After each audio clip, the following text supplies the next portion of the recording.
¿Tienen hambre? Bueno, vamos a hablar de lo que es politraumatismo en pediatría. La idea era que hoy demos 2 clases, pero creo que va a ser muy cansativo para ustedes.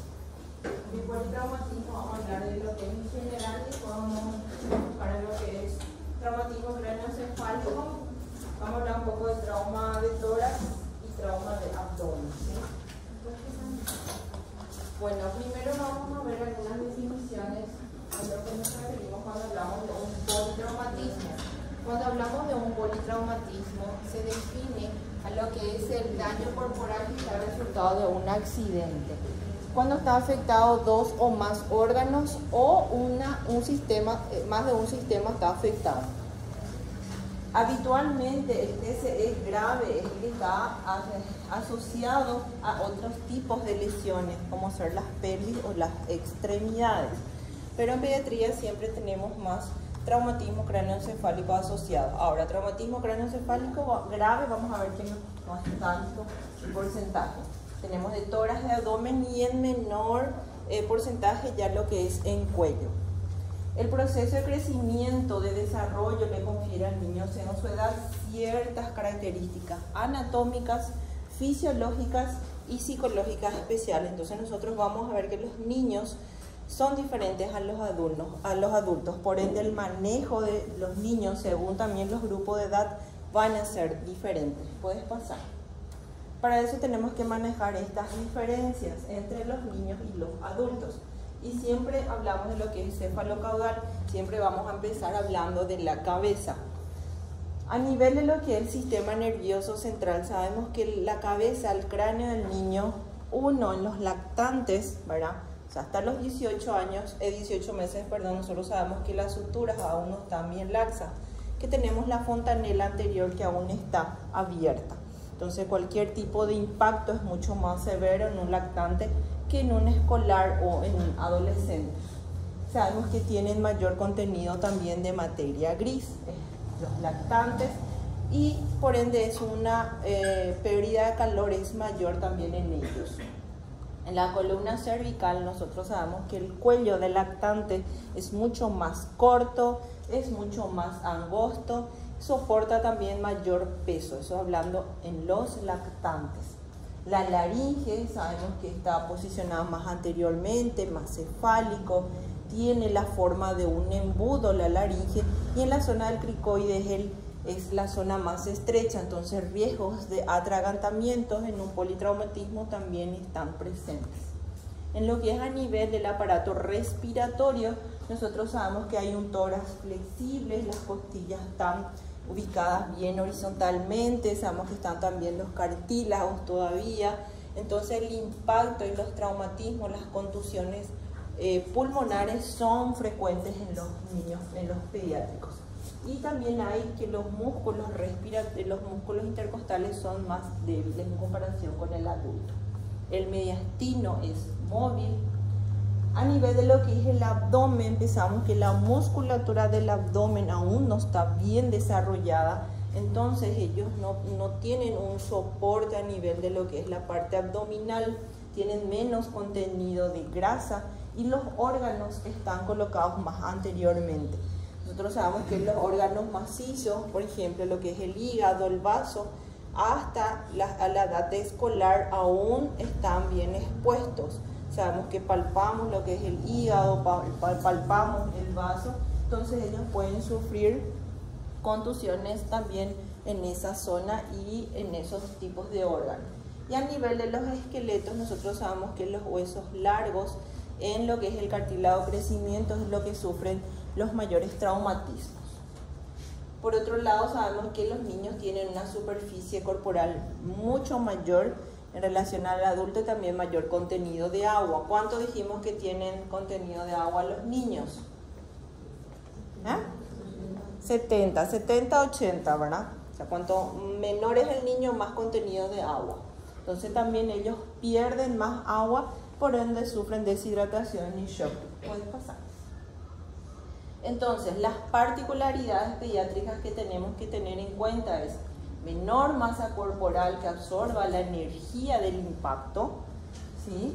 mayor concentración de órgano por unidad de superficie, la elasticidad y la flexibilidad de los tejidos, el daño visceral sin lesiones externas, lo que muchas veces también observamos, la mayor frecuencia de traumatismo craneoencefálico, mayor riesgo de hipotermia, pero es fácil de mover y de trasladar a estos pacientes. Siguiente, entonces estas particularidades es lo que tienen que tener en cuenta, ¿sí? Luego tenemos las etiologías, vamos a ver por edades, que es lo más frecuente. Entre los menores de 4 años, nosotros tenemos las caídas accidentales. Tenemos las caídas accidentales, que es de altura, ya sea de la cama. ¿A qué edad los niños empiezan a rodar sobre el abdomen? ¿A cuántos meses? No, ya. Menos. A los 4. A los 4 meses el bebé ya roda por la panza. ¿Sí? Entonces de los 4 meses ya no le pueden dejar solo a un bebé en la cama, porque se puede caer. Entonces de los 4 meses ya podemos tener caídas de altura. Una cama, ¿cuánto mide? Es importante saber también la altura, porque nosotros vamos a ver el impacto de esa caída. ¿Cuánto mide una cama? ¿Ustedes tienen idea? 90 a depende de la cama, ¿verdad? Pero estas camas son más o menos 90, 1 metro más o menos son las alturas, ¿sí? Entonces es importante saber, porque imagínense un bebé que caiga de esa altura. ¿Es un gran impacto para un bebé de 4 meses, sí o no? Sí. ¿Sí? Pero uno de 3 años, no. ¿Qué dije? ¿Alguien habló? ¿No? Bueno. Caída también de propia altura, porque sabemos que alrededor de los 12 meses el niño ya empieza a caminar. Entonces tiene también lo que es la caída de propia altura. Luego lo que son intoxicaciones, quemaduras y maltrato. Ya en la edad de preescolar, escolar, tenemos los atropellos, accidentes en bicicleta y las caídas de altura, los precipitados. Y los adolescentes son ya ocupantes de vehículos, los que manejan automóviles, motocicletas y los deportes de alto riesgo. ¿Puedes pasar? Pasa otro. Esto también quiero que manejen las lesiones más comunes. Uno, vemos los mecanismos de lesión y luego vemos las lesiones más comunes. Ustedes van a ver si nos habla de baja velocidad, alta velocidad, por ejemplo un peatón que es atropellado. Baja velocidad, lo que puede resultar son las fracturas de las extremidades inferiores. Alta velocidad ya es un trauma múltiple, lesión en cabeza, cuello y la fractura de las extremidades inferiores. Luego tenemos cuando están como ocupantes de los automóviles, si es que no están con el cinturón de seguridad o no están en las sillas, podemos tener traumatismo múltiple, lesión en cabeza, cuello, cuero cabelludo y las laceraciones faciales. Y si es que tienen cinturón, podemos tener lesiones en el pecho, en el abdomen, fracturas en la parte inferior de la columna vertebral por el movimiento que se hace. Luego tenemos las caídas desde la altura. De bajo impacto tenemos las fracturas de las extremidades superiores, medias, las lesiones cabeza, cuello, fracturas de extremidades superiores, inferiores y alta, los múltiples traumatismos, lesión en cabeza, cuello, fracturas de extremidades superiores e inferiores, ¿sí? Y las caídas de bicicleta sin casco, podemos tener lesiones de cabeza, cuello, las laceraciones de cuero cabelludo, faciales y fracturas de las extremidades superiores. Con casco, las fracturas de extremidades superiores y golpe contra el manubrio, que tenemos lesiones abdominales internas, es lo que podemos tener. Entonces es importante que manejemos eso. Bueno, ¿cuáles son entonces las prioridades iniciales de la evaluación cuando hablamos de un politraumatismo? Y recuerden siempre que tenemos que hacerle el TEP. El TEP nos va a ayudar a ¿qué? A clasificar si tenemos un paciente estable o si tenemos un paciente inestable. Pasa un poco otro más, acá. Este es un algoritmo muy práctico. Ahí ustedes pueden ver, tenemos el minuto 0, ¿sí? La aproximación inicial, en el box estabilizar. tenemos nuestro triángulo de evaluación pediátrica y vamos a clasificarle en estable o inestable al paciente, ¿sí? Vamos a identificar y manejar como inestable. ¿Qué es lo que vamos a hacer acá en el manejo 2? Primero es el control cervical, la inmovilización manual. Ustedes saben que podemos hacer la inmovilización manual. ¿Cómo vamos a hacer la inmovilización manual? ¿Cómo? La maniobra frente-mentón. ¿Cuál es? La tracción mandibular. Ustedes se van a colocar detrás del paciente, ¿verdad? O al costado y hacen la tracción mandibular de esta manera. Entonces ahí ustedes pueden inmovilizar, ¿sí?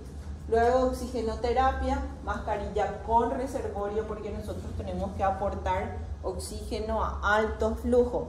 Con una mascarilla con reservorio, al 10 litros por minuto ya le estamos aportando 100% de oxígeno y eso es alto flujo. Le tenemos que monitorizar al paciente, la presión arterial, frecuencia cardíaca, frecuencia respiratoria, saturación. Sí o sí tenemos que canalizarle 2 vías periféricas. Si no podemos vía periférica, tiene que ser intraósea y le tomamos la analítica correspondiente, ¿sí? Luego nos vamos a la apertura de la vía aérea. Necesitamos aspirar secreciones si es que estamos frente y podemos utilizar varios dispositivos para asegurar la vía aérea. Acá nos habla de la cánula orofaringea. Ahora, de eso ya vamos a ir evaluando cuál es la conducta que vamos a tomar con el paciente, si la vamos a intubar, si la vamos a ventilar, si le vamos a dejar con una mascarilla con reservorio. Vía aérea quirúrgica, otro. Bueno, primero en identificar si hay obstrucción, si es vía, me fui otra vez. Vía aérea difícil, vía aérea del trauma. B, que es ventilar, vamos a ver la ausencia de la respiración, o sea, hay una imposibilidad de oxigenar, ventilar. Tenemos que evaluar si tenemos neumotoras a tensión, si tenemos un neumotoras abierto, si tenemos neumotoras masivos, y en ese momento nosotros ya tenemos que actuar si estamos frente a un neumotórax. Tenemos que hacer una toracocentesis, colocar un tubo de drenaje si es necesario. En C vamos a identificar si estamos el pulso, cómo es la característica de ese pulso, si tenemos un pulso saltón, si tenemos un pulso filiforme, si no palpamos pulso, todos los signos de shock, la presión arterial nosotros ya vamos a controlar, vamos diciendo paciente no está hipotenso, vamos a auscultar los ruidos cardíacos, si es que no auscultamos ruidos cardíacos, podemos estar frente a un taponamiento cardíaco y evaluar si tenemos fractura de pelvis. Y en D vamos a ver lo que es nuestro Glasgow, el ABDI, nuestra escala Glasgow. Tenemos que buscar signo de hipertensión intracraneal, edema papila. Si es que no tenemos talmoscopio, bueno, podemos expectar eso, pero otros signos nos van a dar la respuesta, ¿verdad? Bueno, acá continuando todo lo que les dije, en C dijimos que tenemos que hacer lo que es la toracocentesis si es necesario. Si tenemos un neumotórax abierto, sabemos que tenemos que taponar, eso vamos a ver ahora cuando hablemos de neumotórax. Volvé un poco en el otro. Uno más. Ahí. Bueno, este cuadrito es solamente para insistir entonces lo que es evaluar. Primero vamos a evaluar lo que es con el TEP.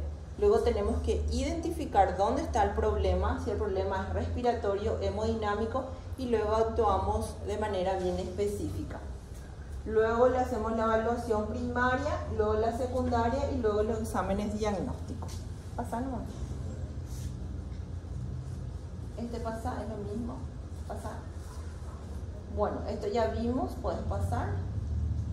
Y esto es para hacer nuestra escala de nuestro sistema nervioso. Cuando hablamos de déficit neurológico, este es el orden que tenemos que seguir. Lo primero que tenemos que hacer entonces es nuestro ABDI, que es alerta, respuesta verbal al dolor y está inconsciente. Luego hacemos nuestra escala de Glasgow. Nosotros sabemos que en pediatría hay una escala de Glasgow modificada, en lo que es menores de 1 año y mayores de 1 año, ¿sí?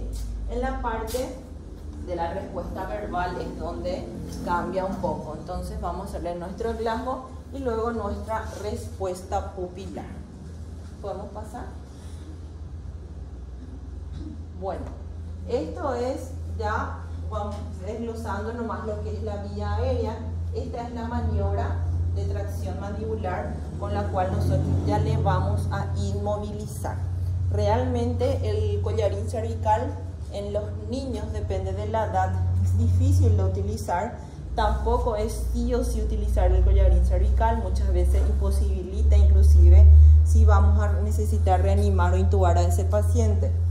Por eso nosotros con esta maniobra ya podemos inmovilizar lo que es la parte cervical. No porque no tengamos un collarín cervical, no vamos a inmovilizar lo que es la columna cervical, ¿entienden? Entonces esto es la maniobra de la tracción mandibular.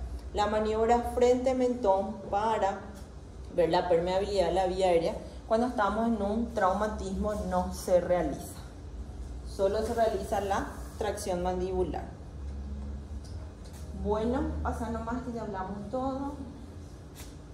Cuando nosotros decidimos una intubación endotraqueal, y estos son los criterios para decidir una intubación endotraqueal, uno es cuando hay una imposibilidad para ventilar con la bolsa mascarilla, cuando hay una necesidad de control de las vías aéreas por un largo periodo, cuando tenemos un tórax inestable, cuando tenemos ya un shock refractario al tratamiento, un paro cardiorrespiratorio, si tenemos un cuerpo extraño, apnea, un traumatismo traqueal, quemaduras graves de la vía aérea o fracturas faciales con una vía aérea que no está permeable o una escala de Glasgow menor a 8.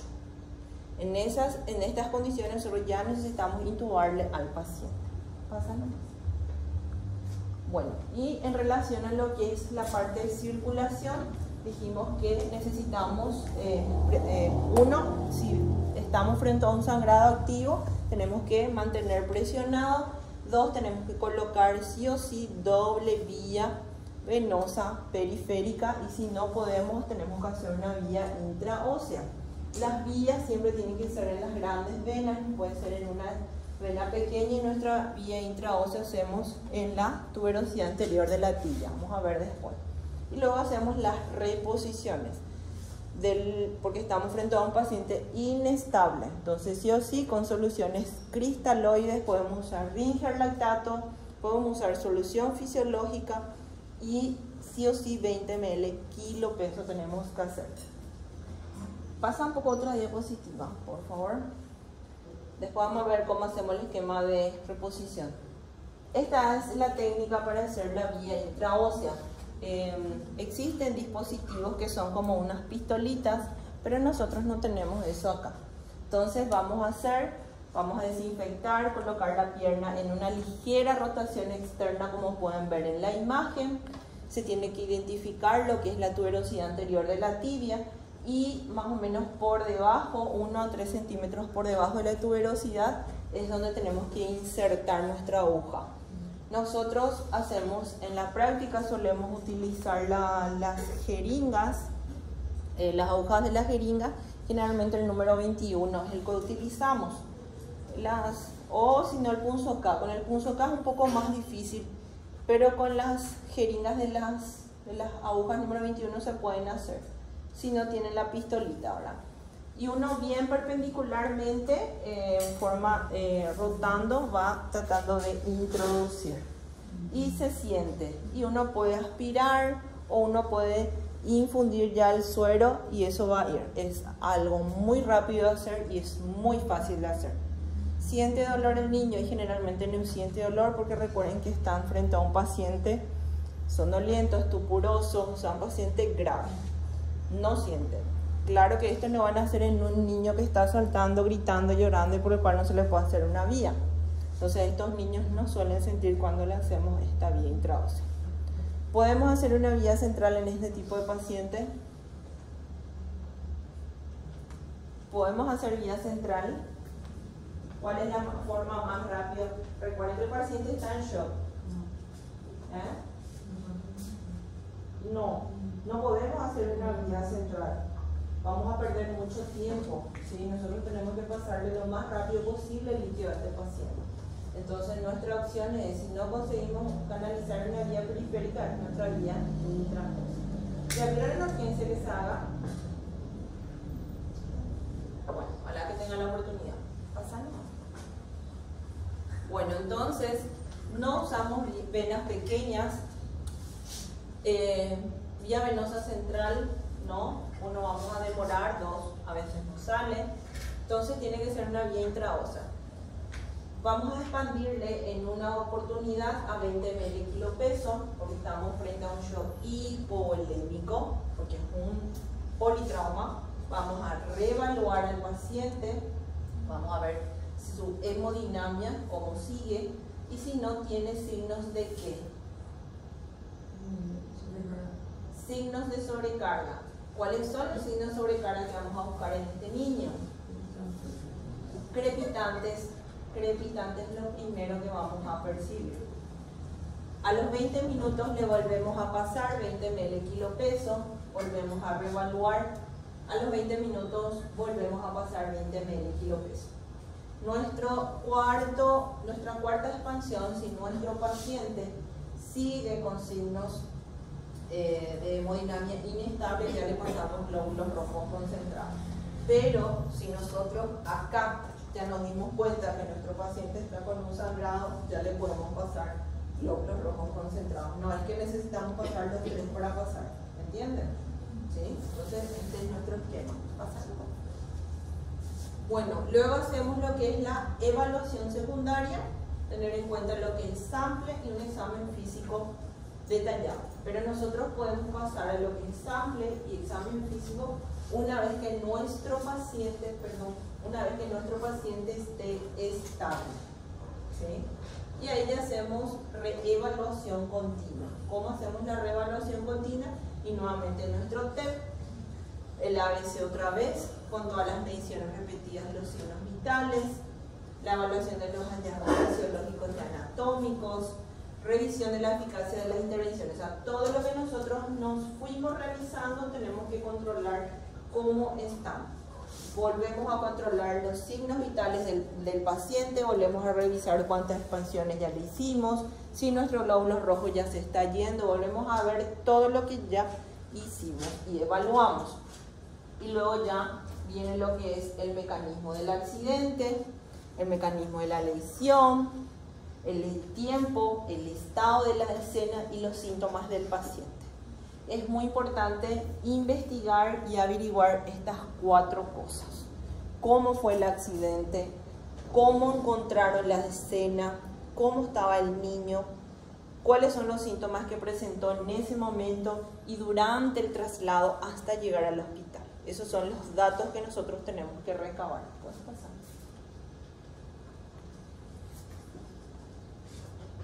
La cinemática del trauma. Y luego tenemos que ver cuáles son los estudios que le vamos a pedir, ¿verdad? Nosotros ya dijimos que cuando le canalizamos al paciente ya tomamos toda la analítica posible, ¿verdad? Un hemograma. El hemograma, ¿para qué nos va a servir? Tenemos que ver la hemoglobina basal de ese paciente e ir comparando posteriormente. Un coagulograma, glicemia, una gasometría, la tipificación. Sabemos que este paciente probablemente va a transfundirse una orina, a ver si no encontramos hematíes.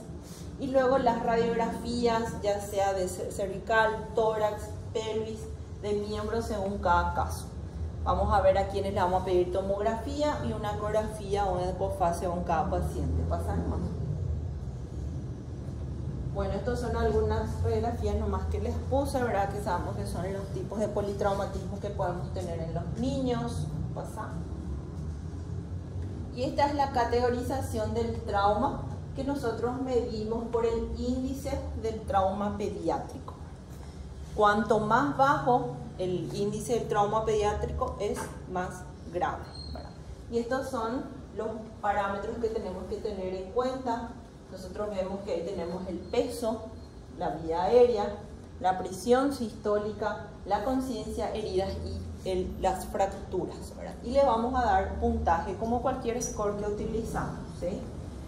La mortalidad es mucho más entonces, ¿cuánto el índice del trauma disminuye? Es más alta la mortalidad. Y en todo paciente con politrauma tienen que hacerle esto. ¿Está bien? Pasa nomás. Bueno, ¿tienen alguna pregunta hasta acá? ¿No?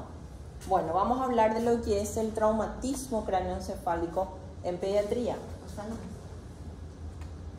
¿A qué definimos un traumatismo cráneoencefálico? Un traumatismo cráneoencefálico definimos cualquier alteración física o funcional, pero que está producida por fuerzas mecánicas que actúan sobre el encéfalo o todo lo que es sus estructuras. ¿A qué le lleva eso? Y eso le lleva al niño a un daño del cerebro de causa no degenerativa. Pasa nomás.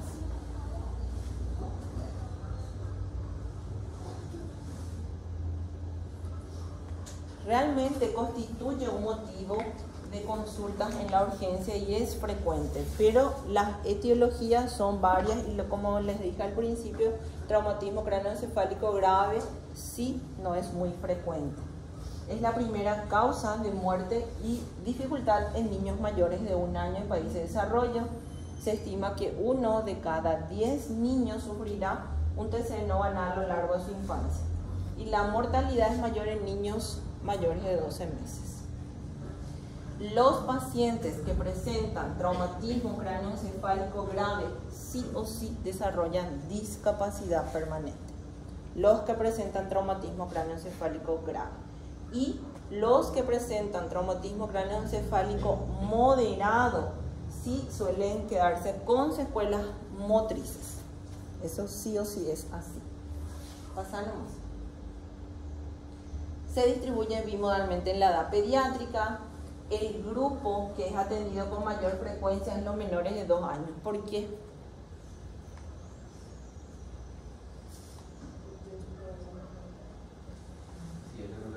Por los accidentes. ¿Cómo? Sí, uno es por el andador. O sea, acuérdense que a esa edad vemos más los accidentes, ¿sí? Que son los accidentes de caída a propia altura, los accidentes de caída. Es por eso. Pero no vemos los accidentes graves, los traumatismos cráneoencefálicos a esa edad, ¿sí? Pero sí son los que más frecuentemente. Es eso, bebé que vienen llorando, son traumatismos cráneoencefálicos leves, pero se cayó el brazo de la mamá, se cayó el brazo del cuidador, se cayó de la cama, se cayó del carrito, se cayó del andador, ¿sí? O son los más frecuentes, por eso son motivos de consulta, son ellos. En la pubertad existe otro pico de gran incidencia que son los jóvenes que practican deporte de alto impacto, ¿verdad? Y son más frecuentes los varones en todos los grupos de edad. Pasa nomás. Esto ya vimos, puedes pasar. Bueno, nosotros vamos a tener 2 tipos de daño cerebral. Vamos a tener un daño cerebral primario y vamos a tener un daño cerebral secundario.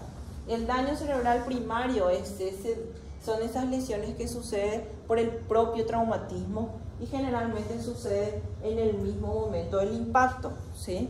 Y son, generalmente es por fuerza, la intensidad, la resistencia, todo, y son por mecanismos de aceleración y desaceleración. Generalmente tenemos mención a estos 3, uno es la aceleración lineal, lateral, donde podemos tener los hematomas, epidurales, sutural, la hemorragia, y se da una lesión que es golpe contra golpe. Luego podemos tener lo que es la aceleración lineal, fronto-occipital, occipital, frontal, como se ve en la imagen, y generalmente podemos tener un daño axonal difuso. No sé si vieron ustedes, el sábado tuvo un paciente de 11 años que cayó de la bici, ¿no vieron en las redes sociales? Ese paciente ya está con muerte cerebral. Y probablemente hizo un daño axonal difuso. Ese paciente llegó a la urgencia convulsionando, sufrió una caída de la bici y llevó la cabeza por una piedra. Llegó ya a la urgencia convulsionando, nunca paró de convulsionar. Se le intubó, fue una intubación muy difícil, se fue al hospital del trauma, no hay nada en TAC, un ataque normal, se le despertó al paciente, volvió a convulsionar. no para de convulsionar cada vez que se le despierte y hizo paro. Y es un paciente que probablemente ya no va a poder, no se le puede, cada vez que se le despierta, convulsiona. Entonces, realmente a veces las lesiones que pueden presentar son bastante graves estos niños. ¿Sí? Y es caída de vicio. Tenía 11 años el paciente. 11 añitos. Bueno, y luego tenemos lo que es el desacudido, ¿verdad? Sabemos que son generalmente se le asocia, ¿verdad? A los cuidadores, ¿verdad? Que le mueven al bebé, ¿verdad? Generalmente se calcula que es como una caída de 1,5 metros, estos movimientos que se le realizan al bebé. Puede pasar. Y ya el daño cerebral secundario, nosotros tenemos a consecuencias ya de lo que es el daño cerebral primario. Entonces ahí ya vamos a tener otros tipos de lesiones como isquemia, hipotensión, hipoxia, lo que es alteración del flujo cerebral, alteración en la función celular, por ejemplo, como afectación en la permeabilidad. Entonces eso ya es el daño cerebral secundario, que es a consecuencia de lo que fue el primario. Pasamos. Entonces acá es para que veamos cuáles son esas lesiones secundarias que nosotros podemos tener.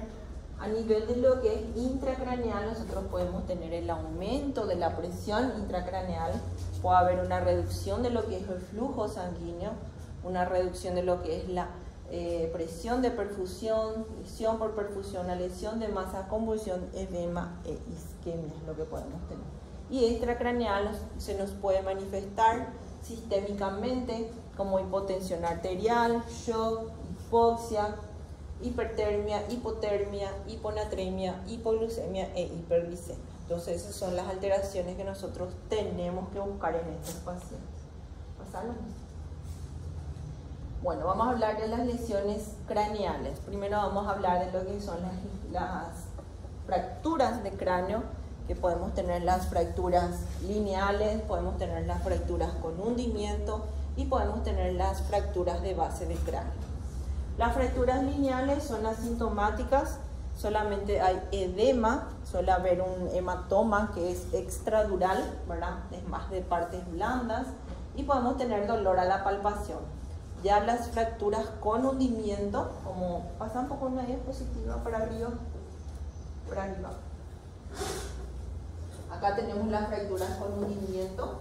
Y estas son las lineales. Estos realmente son hallazgos ya solamente tomográficos. En las tomografías vamos a ver, o en las radiografías. Radiografías raramente pedimos tomografía. Ahora las fracturas con hundimiento sí ya vamos a estar asociadas a los hematomas. Pasan más. Y tenemos las fracturas de base de cráneo. Para eso vamos a buscar lo que es la equimosis retroauricular, los ojo mapache. Podemos tener otorragia, hemotímpano. Nos habla de lo que es la fractura base de cráneo. ¿Pasa? Las fracturas de cráneo, el 90% de las fracturas son lineares. La mayoría no produce síntomas, puede ocasionar efecto de masa y suelen estar acompañados del hematoma del cuero cabelludo.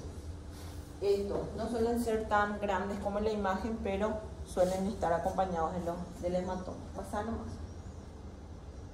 Ahora las fracturas ya deprimidas o las fracturas con hundimiento, sí, ya son más importantes y comprometen más.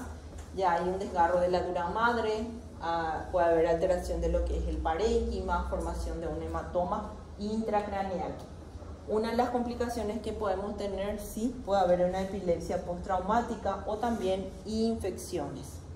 Pueden ser simples o compuestas y generalmente en estos pacientes nosotros le hacemos antibióticos de forma profiláctica porque pueden sobreinfectarse.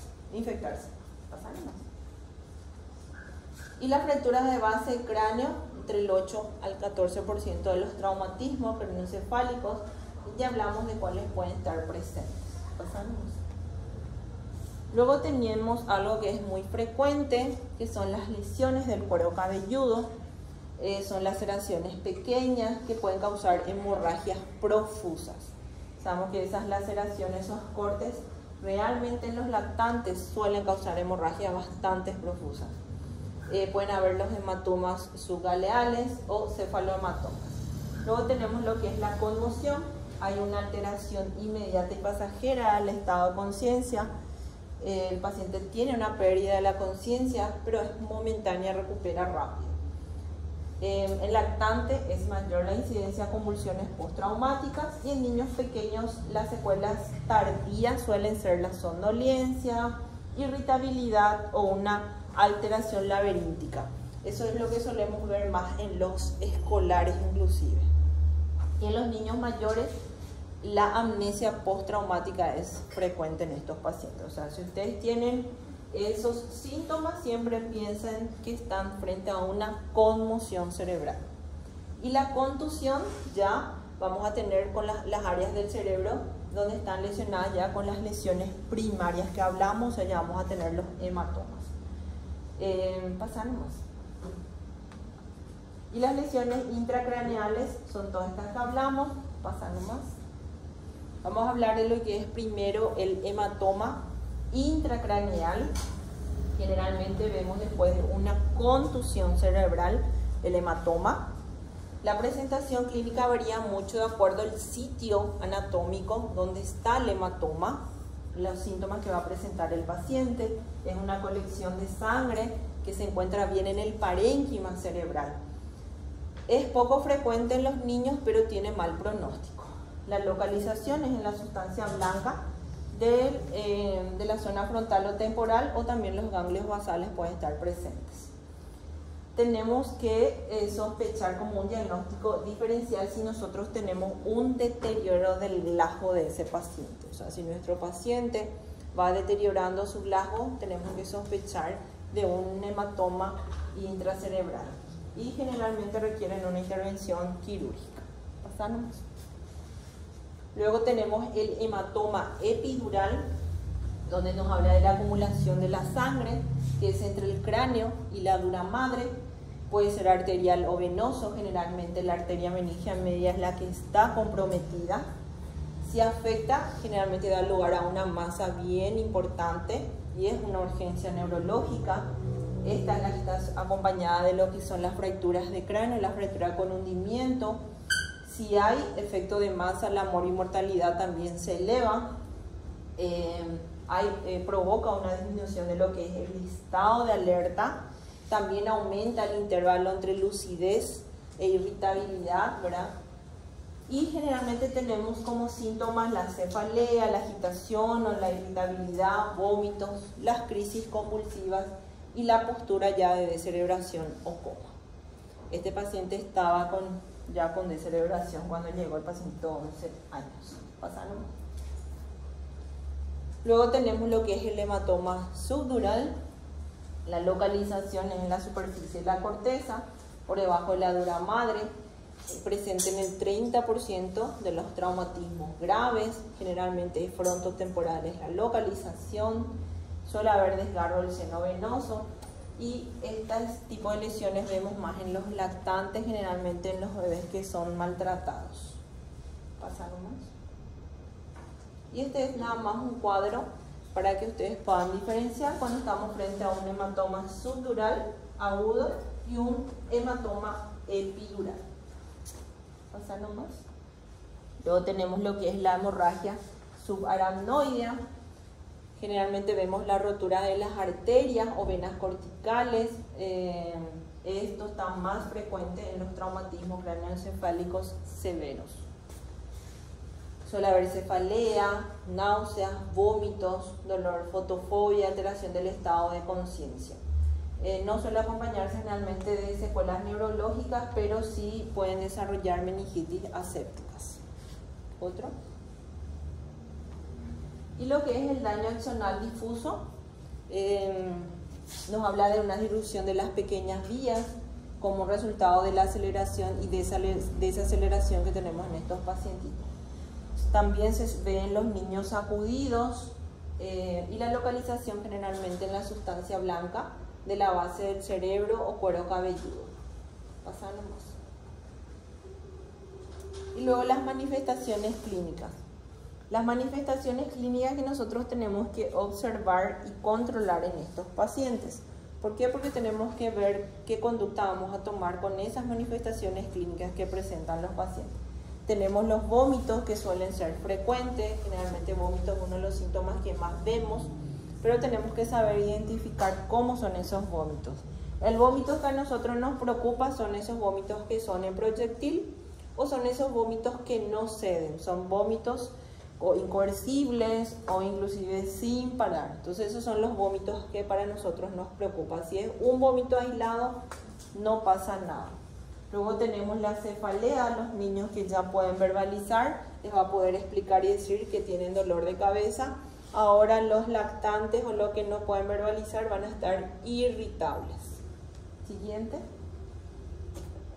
Luego tenemos lo que es la alteración del nivel de conciencia. Tenemos que ver cómo se encontraba, primero ver cómo se encontraba ese niño en la escena del accidente, si tuvo o no pérdida de la conciencia, si es que ese niño estaba irritable, somnoliento, y ir controlando, como les dije, de su traslado hasta el hospital también. Y la amnesia postraumática, los niños que pueden verbalizar, les va a poder decir si recuerdan o no el evento. Y luego tenemos las convulsiones. Las convulsiones podemos tener inmediatas, que ocurre en el momento mismo, o segundos o minutos. Luego tenemos las precoces y tenemos las tardías. Las precoces podemos tener hasta una semana posterior al evento. Y las tardías ya, inclusive hasta el mes del accidente puede ser. Pasando. Bueno, y le vamos a clasificar. Generalmente en los traumatismos usamos el Glasgow para clasificarle en lo que es leve, moderado o grave. Leve cuando tenemos un Glasgow menor de 13 a 15, moderado es de 12 a 9 y severo es 8 o menor a 8. ¿Pueden pasar? Bueno, ¿cómo vamos a hacer el diagnóstico y la valoración de los traumatismos cráneoencefálicos? ¿Puedes pasar? Bueno, esto tenemos clasificaciones en grupos de alto riesgo, en menores de 2 años, tenemos en mayores de 2 años, tenemos de alto riesgo, de riesgo intermedio y tenemos de riesgo bajo, ¿sí? Yo les voy a compartir mi clase porque no les quiero perder el tiempo con esto, ¿sí? Pero estos son los criterios por el cual a quienes le vamos a pedir tomografía y a quienes no, ¿sí? Porque sucede que a todo el mundo se le pide tomografía porque se cayó de la cama, pero el niño está espléndido, ¿entienden? Entonces para eso están estos criterios, ¿sí? Ustedes van a ver los pacientes grupo de alto riesgo. Ya les dice el otro, alto riesgo, y son menores de 2 años. Entonces, tiene que cumplir estos criterios, ¿sí? Le interno, le pido tomografía, le mando a la casa, ¿entienden? ¿Sí? Pasa nomás. Acá tenemos el grupo de riesgo intermedio de lesión intracraneal en menores de 2 años, ¿sí? También vamos a pedir tomografía. Y tiene menores de 2 años. Todos los menores de 2 años pedimos tomografía, casi a todos, ¿sí? Entonces van a poder leer bien esto, pero como bendito tienen que saber esto, ¿sí? Otro. Luego tenemos, uno era el otro, riesgo intermedio 1. Este es el grupo de riesgo intermedio lesión intracraneal 2. Pasar nomás, en menores de 2 años. Y luego tenemos el grupo de bajo riesgo de lesión intracraneal. Acá tenemos mecanismo baja energía, está asintomático, exploración física normal.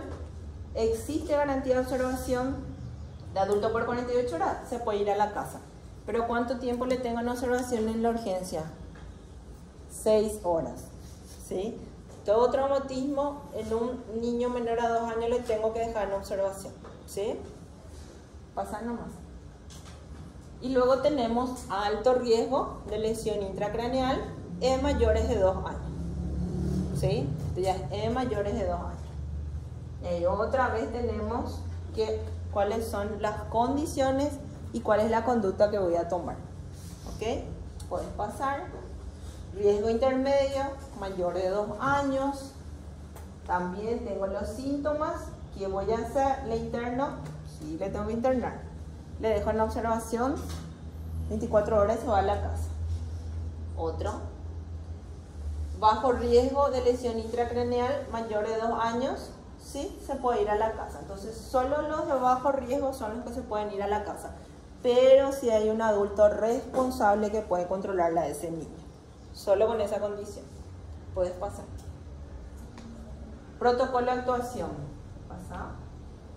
Entonces, en un TCE leve, donde tenemos un GLASO 13 a 15, mecanismo trauma bajo, no pérdida de conocimiento, no convulsiones, no focalidad neurológica, no deformidad ósea, cefalea puede presentar y lesión en el cuero cabelludo. ¿Cuál es el manejo? Observación 6 horas en la urgencia, 24 horas si es lactante. Primeros auxilios, sutura analgésico, evaluar si es necesario NOTAC con todo lo anterior que vimos y alta con signos de alarma. ¿Cuáles son los signos de alarma para un TCE?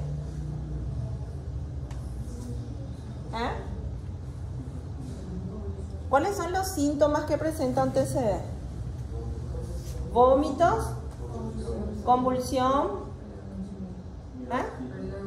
pérdida de conocimiento o alteración del estado de conciencia, ¿sí? O sea, irritabilidad, somnolencia, ¿sí? Entonces, eso yo le tengo que decir a la mamá, ¿ok? Pasar nomás. Un TCE moderado. Este es un resumencito de todo lo que pasamos, ¿sí? Hace rato.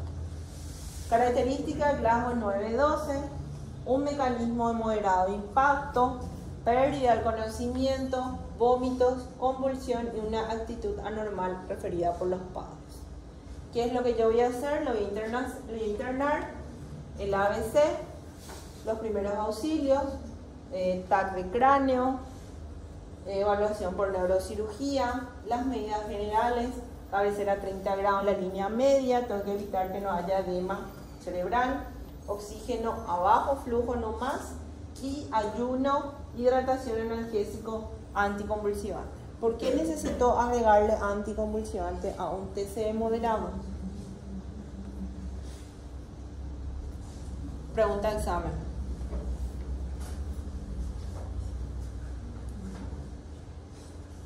¿Por qué le voy a agregar?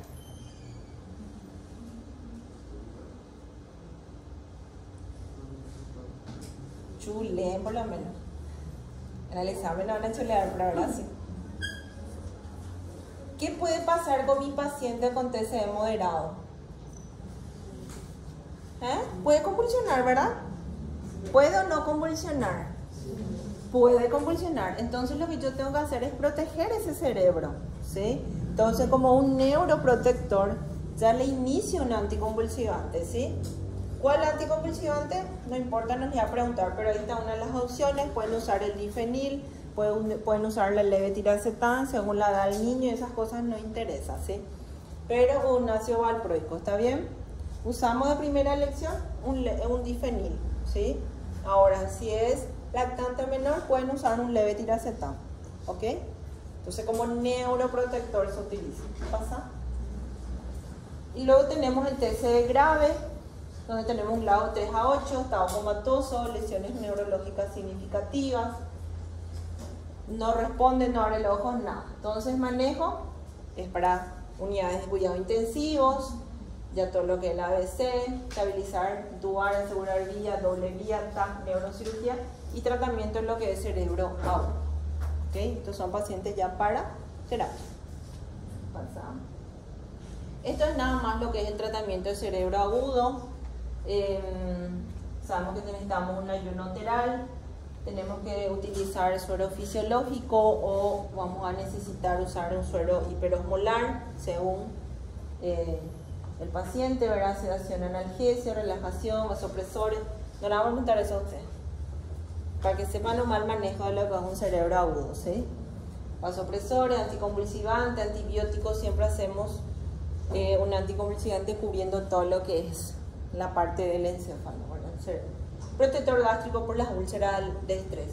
Esa es una forma de preparar lo que es el suero hiperosmolar que usamos en un cerebro agudo, ¿sí? Pueden usar manitol o pueden usar un suero hiperosmolar que es al 3%. Pasamos. Bueno, observación en urgencia por lo menos 6 horas entonces son estos pacientes cuando hay una pérdida de la conciencia previa, pero es corta, persistencia de la sintomatología al momento de la exploración, ausencia de síntomas, las O13-14, un ataque normal y fractura aislada de cráneo mayor de 2 años. Se quedan 6 horas en observación. ¿Pasa? Lo que vamos a internar, si hay sospecha de maltratos, fractura de cráneo en menores de 2 años, pero en un ataque normal, persistencia de los síntomas por más de 6 horas en los que quedaron en la observación, pero tenemos un ataque normal, también tienen que internarse. Y cualquier situación que impida la observación de un adulto por 48 horas también se tiene que internar. O sea, lo que nosotros solemos decir tiene factor de riesgo, se interna. ¿Pasa? Y los criterios de alta, un paciente asintomático con un Glasgow de 15, ausencia de una focalización neurológica, todos los pacientes que hayan ingresado en observación, que haya desaparecido los síntomas con un Glasgow de 15 y sin focalización, y la garantía de una observación por un adulto responsable. ¿A qué le decimos adulto responsable? ¿Cómo yo sé que ese niño está bien cuidado y se va a ir y alguien le va a controlar?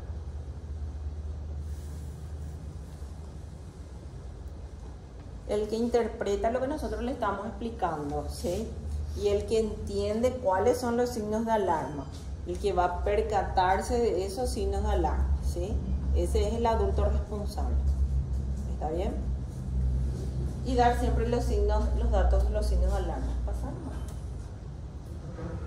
Bueno, y estos son los signos de alarma y las indicaciones que tenemos que darle. 3 o más vómitos en 24 horas, cefalea, imposibilidad para restablecer o mantenerse despierto, crisis convulsiva, cambios en la conducta, confusión, irritabilidad, llanto constante, cualquier déficit neurológico, amnesia, paresia, presencia de hemorragia o salida de líquido por oído o nariz y una marcha tambaleante. Entonces, de esa manera nosotros vamos a explicarle a los padres que deben de acudir nuevamente a la urgencia. ¿Está bien? Pasa. Estas son indicaciones de TAC que vamos a pasar nomás, porque en los otros es lo que quiero que aprendan. Pasa nomás. Eso que les dije primero. Pasa.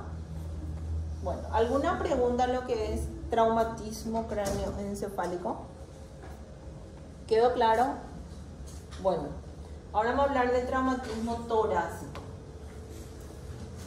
El traumatismo de tórax dijimos que también es frecuente en los niños por el impacto, ¿verdad? Representa el 15 al 12% del total de las hospitalizaciones y el segundo en mortalidad, ¿sí? Seguido de lo que es el traumatismo de cráneo. Pasa nomás. Lo que es trauma torácico, nosotros podemos tener 2 tipos. Uno es el cerrado contuso, que vemos en un 85 al 90%, y el otro es abierto y penetrante, que es entre el 10 al 15%. Cuando hablamos de lo que es cerrado o contuso, podemos ver estar asociados a accidentes de tránsito, como el atropellamiento, y son menos frecuentes por caídas o golpes directos. Y abierto penetrante, cosa que es más rara generalmente en los niños, principalmente por arma de fuego o arma blanca, y lo otro es accidente por rejas. También es raro, generalmente lo que ellos más pueden sufrir y sufren es la caída del portón. ¿Conocen ese portón que se cierra? Bueno, eso es lo que ellos suelen sufrir, ¿verdad? Pero no son abiertos. Y en los traumas penetrantes y en los adolescentes que se pelean en la vía pública generalmente, o sea, asociados a violencia. Eso es lo que puede estar presente. Pasamos. Estas son algunas clasificaciones, ¿verdad? De los traumatismos de tórax, que les clasifica según el riesgo de muerte inminente, cuando es potencial y cuando es caso de muerte, ¿sí? Ahí van a ver que el que es inminente tenemos neumotórax de tensión, neumotórax abierto, neumotórax masivo, un tórax inestable, un taponamiento cardíaco o una contusión pulmonar que sea bilateral. Cuando es potencial de muerte, tenemos la contusión pulmonar unilateral, la hernia diafragmática, contusión miocárdica, lesiones aórticas, lesiones esofágicas y una lesión traqueobronquial. Y luego, cuando es escaso de muerte, tenemos las fracturas costales, de escápula, clavícula, neumotoras simples, hemotoras, contusión torácica, enfisema subcutáneo y una asfixia traumática. ¿Puedes pasar? Bueno, ya para hablar de cada uno, un neumotoras, atención, nosotros sabemos que es una urgencia, ¿verdad? Hablamos cuando hay una solución de continuidad entre la pared torácica o la superficie, lleva a un colapso pulmonar y una desviación del mediastino. Hay una alteración del retorno venoso, hay compresión de lo que es el pulmón y hay una disminución del gasto cardíaco. ¿Qué es lo que tenemos en estos pacientes? ¿Cuáles son los síntomas que van a presentar? Vamos a tener dolor torácico, signos de dificultad respiratoria importante, enfisema puede haber subcutáneo, podemos tener timpanismo, desviación de la tráquea, también del latido cardíaco, podemos encontrar que está desviado, inestabilidad hemodinámica, hipotensión y shock. A la auscultación vamos a tener una ausencia de los ruidos respiratorios, taquicardia y disminución de los tonos cardíacos. ¿Pasamos? ¿Qué tenemos que tener si tenemos un paciente con neumotoras, atención, y tenemos que hacer el tratamiento de inmediato, ¿verdad? Vamos a tener que hacer una toracocentesis, ¿sí? Para poder descomprimir eso. Y luego vamos a instalar lo que es el tubo de drenaje pleural, donde hacemos lo que es la toracocentesis y hacemos en el segundo espacio intercostal de la línea medio clavicular. ¿Y dónde instalamos nuestro tubo de drenaje pleural? ¿Ah? En el cuarto, quinto espacio intercostal de la línea axilar anterior. Muy bien. Pero lo importante es que hagamos esto lo más rápido posible, ¿sí? Siguiente. Cuando tenemos un neumotoras abierto o aspirativo, generalmente cuando tenemos un trauma penetrante, se sospecha por la presencia de una herida en el tórax o un ruido, ¿verdad?, soplante al entrar el tórax en cada expiración. Y lo que tenemos que hacer es sellar eso, ¿sí? Tenemos que sellar con un apósito. Recuerden siempre que ese apósito tiene que estar, generalmente se utiliza vaselina, no es un apósito seco nada más, tiene que ser sí o sí con vaselina, y se cierran los tres lados y uno se tiene que dejar libre, ¿verdad? Y luego sí tenemos que colocar el tubo de drenaje pleural. Otro. El neumotoras simple. Generalmente es cuando tenemos la entrada de aire en la cavidad pleural por una laceración pulmonar. Cuando vamos a sospechar, cuando tenemos dificultad respiratoria, dolor, timpanismo en la percusión, ausencia o disminución del murmullo vesicular, que está comprometido el emitora. El manejo es conservador si con oxígeno si son menores, ¿sí? O sea, si tenemos un neumotórax que no tiene mala mecánica, el paciente tiene buena mecánica, no es necesario, pero si no, sí tenemos que poner un tubo de drenaje pleural también. Pasamos. Y luego tenemos el hemotórax masivo, cuando tenemos una lesión de los vasos de gran tamaño, una rotura cardíaca, un estallido o un trauma pulmonar. Masivo es cuando tenemos que la cantidad de sangre es mayor a 15 a 20 ml kilo peso. Solemos tener un colapso respiratorio, shock hipovolémico importante por la pérdida de sangre que está teniendo, y vamos a tener una matidez en lo que es el emitórax afectado. Se debe instalar sí o sí un tubo de toracoscopía grueso en el quinto espacio como todo, ¿sí? Un tubo de drenaje. ¿Puedes pasar? Y luego tenemos lo que es la contusión pulmonar. Es la lesión más común, más o menos en un 50%, que es causada por los traumas contusos, que puede producirse sin necesidad de que exista una evidencia de una lesión. Podemos tener edema, podemos tener congestión o podemos tener atelectasia. Y lo que podemos tener en la radiografía generalmente vemos como un síndrome de distrés respiratorio agudo, o sea, vamos a ver una zona, como vemos acá en la imagen de la tomografía. ¿Puedes pasar? Se manifiesta con áreas de consolidación, ¿verdad? Como hemorragias, vemos la radiografía. Aproximadamente un 20% de los niños pueden desarrollar neumonías cuando tenemos una contusión pulmonar. ¿Pasamos? Bueno, y eso es lo que es trauma de lo que es torácico. ¿Alguna pregunta? ¿Quedó claro?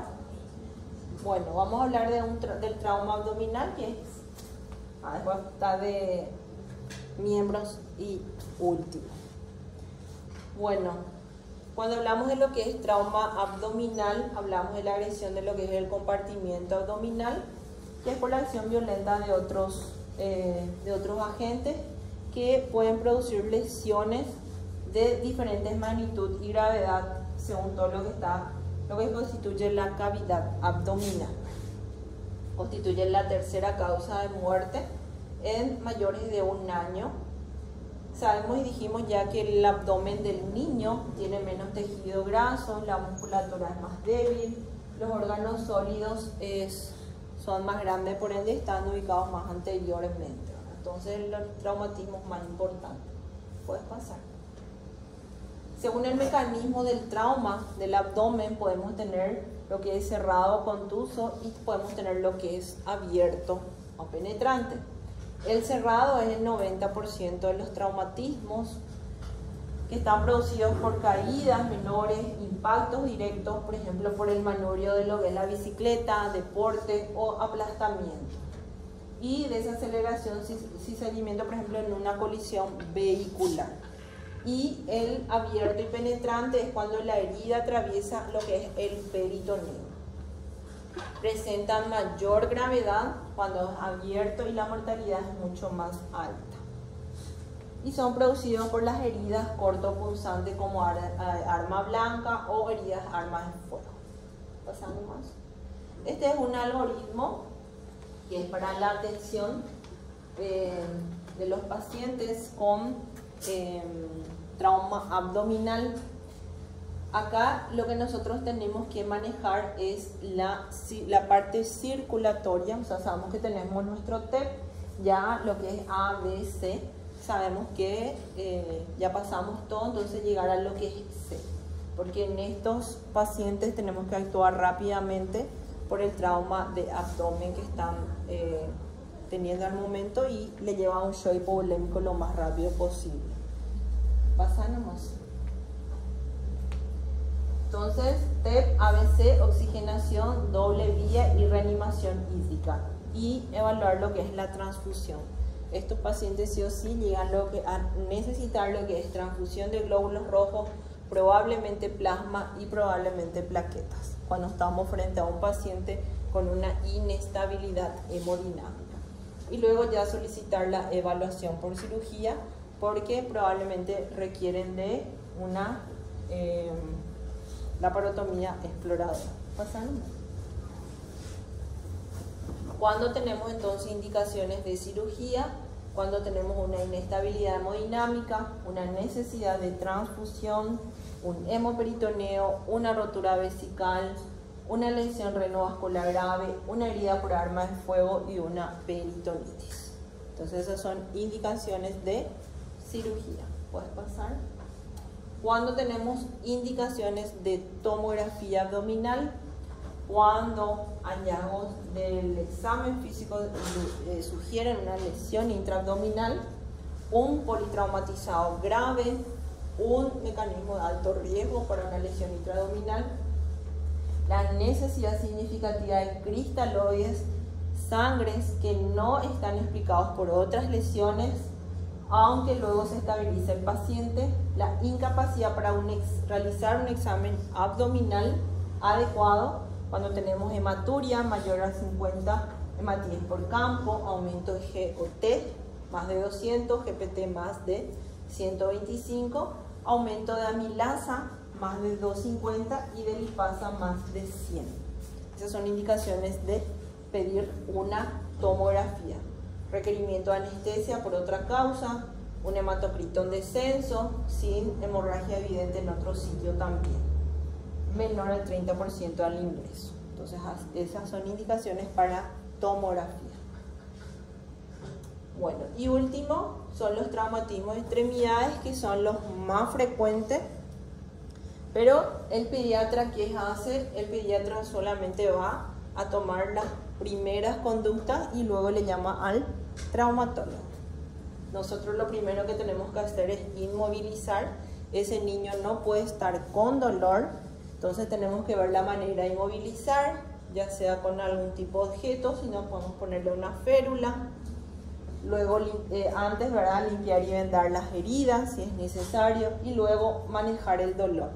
Esta es la escala del dolor, ¿verdad? Y con esto nosotros tenemos que poder darle un analgésico al niño. La morfina podemos utilizar, la morfina se utiliza de forma subcutánea, es rápida, si el dolor es intenso, o desde 8 ya podemos usar, inclusive 7 ya podemos usar una morfina, ¿verdad? Porque es de forma subcutánea, no necesitamos canalizarle al bebé o al niño. Luego tenemos dipirona, que podemos utilizar también, que también puede ser vía oral, y tenemos ketorolac, solo que ketorolac ya tenemos que canalizarle una vía al paciente. Entonces la forma más fácil y más rápida es la morfina subcutánea y la dipirona vía oral. Antibióticos. ¿En quiénes vamos a dar antibióticos? ¿A quiénes le vamos a dar antibiótico en un traumatismo de extremidades? ¿Ah? En las expuestas, claro. ¿En quiénes más? Solo en las expuestas, como profilaxis.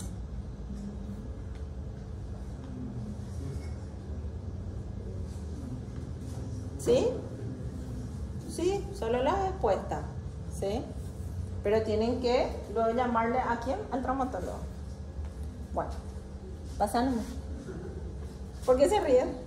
Porque si tienen suerte viene, ¿verdad? Pero sí, bueno. ¿Eh? Hay un traumatólogo que lo otro paciente. Ay, no sé quién es. No sé quién es. Bueno, ¿alguna pregunta, chicos? ¿No?